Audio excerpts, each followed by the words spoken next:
여러분, 이스라엘 백성들을 하나님께서 의도적으로 홍해 앞으로 인도하셨어요. 의도적으로 애굽 사람들 쫓아오게 하셨어요. 하나님의 마음은 뭐냐면 하나님을 잘 모르는 이스라엘 사람들에게 하나님을 나타내기 원하시는 거예요.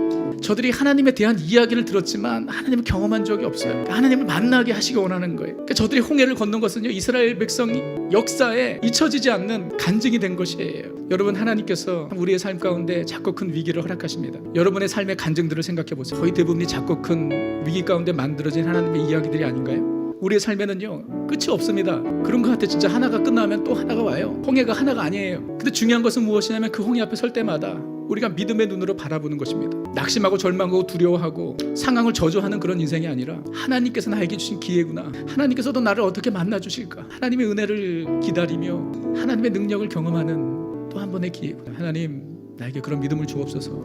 내 삶 가운데 있는 작고 큰 위기를 만날 때마다 이것이 하나님을 깊이 경험하고 하나님의 은혜를 알고 하나님의 능력을 만날 수 있는, 경험할 수 있는 거룩한 기회임을 알게 하여 주시고 흔들리지 아니하고 견고하게 하여 주옵소서. 우리 한 가지 더 기도하기를 원하는데요.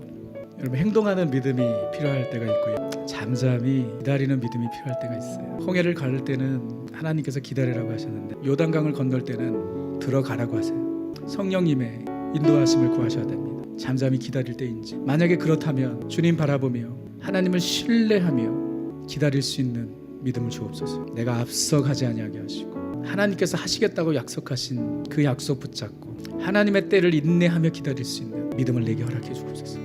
이스라엘 백성이 홍해를 지난 것을 세례를 받았다고 고린도전서에서 이야기합니다. 거듭남입니다.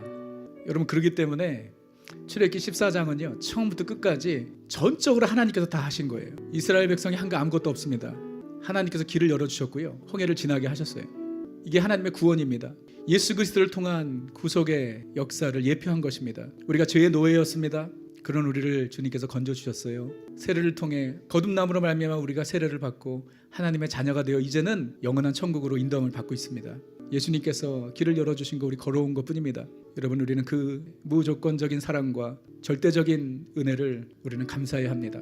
예수 그리스도를 통해서 구원의 은혜를 허락해 주심을 감사합니다.